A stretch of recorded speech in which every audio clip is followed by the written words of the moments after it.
అమరావతిలో క్రీడల అభివృద్ధికి ప్రభుత్వం భారీ ప్రణాళికలు రూపొందిస్తోంది. రాష్ట్రంలో world class sports centre of ఎక్సలెన్స్ను జేఎస్డబ్ల్యూ సంస్థ సహకారంతో ఏర్పాటు చేయనున్నట్లు మంత్రి లోకేష్ వెల్లడించారు. కామన్వెల్త్ ఏషియా గేమ్స్కి ఎంపికైన ఎలైట్ క్రీడాకారులతో ఆయన ఉండవల్లి నివాసంలో విందు సమావేశం నిర్వహించారు.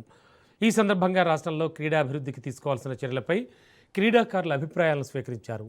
ఇక వారి శిక్షణ, మౌలిక సదుపాయాలు, కోచింగ్ వ్యవస్థపై ప్రభుత్వం ప్రత్యేక దృష్టి సారిస్తున్నట్లు మంత్రి తెలిపారు. అంతర్జాతీయ స్థాయి కోచ్లను తీసుకొచ్చి సెంటర్ ఆఫ్ ఎక్సలెన్స్ ఏర్పాటు చేస్తామని ఆయన హామీ ఇచ్చారు. అలాగే క్రీడాకారులను ప్రోత్సహించేందుకు ఇప్పటికే 3% రిజర్వేషన్ అమలు చేసినట్లు గుర్తు చేశారు.